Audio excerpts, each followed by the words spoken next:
నమస్తే, welcome to 3T TV news. KCR దొంగలే, రేవంత్ రెడ్డి దొంగలే, ఆంధ్రలో తెలంగాణ అందరూ రాజకీయ దొంగలే. మనమే ఉండాలి, వాళ్ళ వాయిస్గా పత్రికలు ఉన్నాయి. మనమెవరి వాయిస్గా ఉండాలి? నోరు లేని నోరే ఉండాలి. You should become heart of the heartless, voice of the voiceless, soul of the soulless, sigh of the oppress.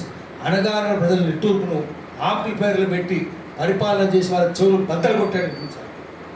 చెవులు పగలాలి, వాళ్ళకి పేదలు తినిపించాలి, బిచ్చబతుకున్న తినిపించాలి, కూలి పని చేసేవాళ్ళు తినిపించాలి, పాయకాన గడేటోళ్ళు తినిపించాలి, రోడ్లు ఎవడు వినిపిస్తుందా? ఏ ఛానల్ వినిపిస్తుందా? దొంగల వాయిస్ కదా అది, మనం పేదోళ్ళ వాయిస్ అయి ఉండాలి. అట్లా ప్రజలు నిట్టూరు వినిపించే పత్రిక ఉండాలి. దానికోసం మనం కూడా నీతివంతంగా ఉండాలి, తప్పుడు పనులు చేయొద్దు.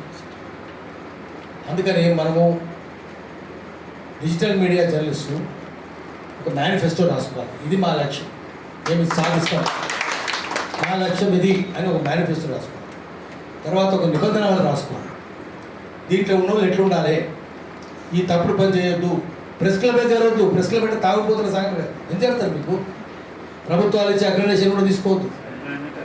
అన్నీ సాయంత్రం ఎక్కడైనా ప్రెస్ క్లబ్ అంటే అది బుజర్స్ క్లబే. పోస్టింగ్, ఫిస్టింగ్ అండ్ ఫిట్టింగ్ జాబ్ అని 1952లో చలపతిరావు గారు చెప్పారు.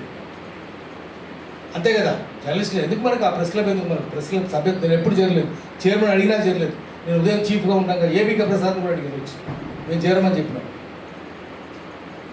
నేను అక్కడ అసోసియేట్ బ్యూరో చీఫ్, తర్వాత అసోసియేట్ చేరమని చెప్పి.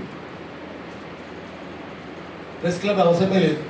నీతిగా ఒక విధి విధానాలు, ఒక మేనిఫెస్టో, ఒక కాన్స్టిట్యూషన్. తర్వాత తెలంగాణకే పరిమితం కావద్దు, ఆంధ్రాలో కూడా చేయాలి. ఎందుకంటే ఇంతకుముందు సురేష్ గారు చెప్పింది, ఆంధ్ర సుధాకర్ కూడా చెప్తారు. ఎందుకంటే PC Mahalanobis, father of Indian statistics, Prasanta Chandra Mahalanobis ఏం చెప్పిందంటే, success of communication engineering depends on quantitative linguistics. Communication engineering అంటే సినిమా కావచ్చు, పేపర్ కావచ్చు, న్యూస్ పేపర్ కావచ్చు, టీవీ కావచ్చు, రేడియో కావచ్చు, సోషల్ మీడియా కావచ్చు. ఇవి సక్సెస్ కావాలంటే ఒక భాషను ఎంతమంది మాట్లాడతారు, క్వాంటిటేటివ్ లింగ్విస్టిక్స్ అనేది. దాన్ని బట్టి విజయం ఆధారపడి ఉంటుంది. ఇప్పుడు వారు చెప్పినారు సురేష్ గారు, హిందీ దేశంలో 60 కోట్లు 70 కోట్లు మాట్లాడతారు. అది కూడా ఒక భాష కాదు, అందులో చాలా ఉన్నాయి. భోజ్పూర్ ఉంది, బ్రిజ్ భాష ఉంది, మైథిలి ఉంది, గఢవాలి, చాలా ఉన్నాయి. కానీ అంత కలిసి ఒకటే అనుకున్నాం. వాళ్ళు తెలుగు కూడా అంతే యాసలుగా ఉంది, అది కూడా యాసలుగా ఉన్నారు, హిందీ కూడా.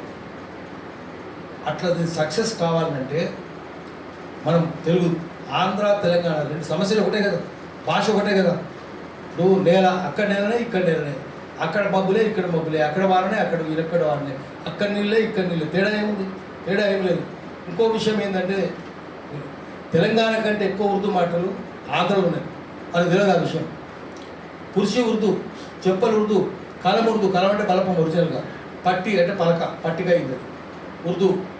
సవాల్ చేస్తా జవాబు చెప్తావా, సవాల్ ఉర్దూ, జవాబు ఉర్దూ, రేపు ఉర్దే కదా. మద్దతు వాపస్, మద్దతు ఉర్దూ వాపస్ ఉర్దూ. మా ఇలాకా మనిషి ఉంది, ఇలాకా ఉర్దూ. మా తాలూకు మనిషి ఉంది, తాలూకు ఉర్దూ.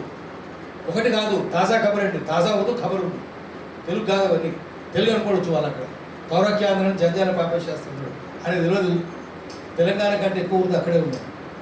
సర్కార్ జిల్లాలో అసలు తెలుగు మాట్లాడతారంటే అంటే తెలియదు. సర్కార్ ఉర్దూ, జిల్లా ఉర్దూ, అసలు ఉర్దూ. తెలుగు అనేది ఒకటే తెలుగు. కాబట్టి మనం ధైర్యంగా ఉర్దూ మాట్లాడుతుంటే అది కూడా కలిపి పెట్టేది తప్పు, ఏం తప్పులేదు. వాళ్ళ దగ్గర కూడా మొగల్స్ పరిపాలన చేశారు, ఇక్కడ చేశారు. అక్కడ నిజాం పరిపాలన చేశారు, ఇక్కడ చేశారు. అన్ని చోట్ల ఉర్దూ తప్పేముంది. హాయిగా మన భాషను, ప్రజల భాషను రాసేటప్పుడు ఒకటి నేర్పాల్సింది ఏంటంటే, జనం విషయాలు రాయాలి, జనానికి సంబంధించిన అంశాలే రాయాలి, పేదలకు సంబంధించిన అంశాలు రాయాలి. గుచ్చవ ఆత్మహత్య రాయాలి, సురేఖేమన్నది రాయాలి. మనం ఇల్లు కూలిస్తే గుచ్చవ, అయ్యా నా బియ్యం ఉన్నది బిడ్డ, అయ్యో అప్పు తెచ్చిన బిడ్డ, 10,000 అప్పు ఉన్నది బిడ్డ, పైసలు బయటకు తీసుకొస్తే బిడ్డ ఇల్లేదు కొట్టి పరేషన్, ఆత్మహత్య చేసుకుంది. ఒక్క పేపర్ రాస్తాడా? ఆత్మహత్య రాయడు. సురేఖ ఏమన్నది? ఏది బల్బు మాటలు. సురేఖ అన్నది ఎవరినో అన్నది, తప్పే. సమంత అన్నది కూడా తప్పే. సమంత ఎటువంటిది మనకు సంబంధం లేదు, కేటీఆర్ ఎటువంటి మనకు సంబంధం లేదు. కానీ అది బల్బ్ మాట, అది రాయొద్దు, అది ఇల్లీగల్. పత్రికలు సోయదు, ఎవరికైనా ఇటుకలు సోయలేదు, వాడి ఇష్టం వచ్చినట్టు రాసింది. మరి బుచ్చమది ఎందుకు రాయడు? బుచ్చమది కూడా రాయాలి కదా. మనం బుచ్చమదే రాయాలి, సురేఖది రాయొద్దు. చెత్త పుట్టిన మూసి కాళ్ళు పాడాలి. వాళ్ళ వాయిస్ అయి ఉండాలి, మనం బుచ్చవ వాయిస్ అయి ఉండాలి. వాళ్ళ ఇంటికి పోవాలి, కొడుకు దగ్గర పోవాలి, తల్లి దగ్గర పోవాలి. ఎందుకు ఆత్మహత్య చేసుకున్నావు, ఏం కష్టం ఉంది, ఎవరైనా చూపిస్తున్నా? చూపిస్తలేడు కదా, అది మనం చూపించాలి, సోషల్ మీడియా చూపించాలి. అప్పుడు వెనక జనమంతా వస్తుంది. ప్రజల ఉమ్మడి రాజకీయ చైతన్యం సృష్టించాలి. మనం చేయాల్సింది ఏంటంటే collective political consciousness of the people. అది వాడు చేస్తాడు, కాన్షియస్నెస్ చేయడు, వాడు దొంగలకు సృష్టిస్తాడు. మనం ప్రజల తరఫున ఉన్నాం.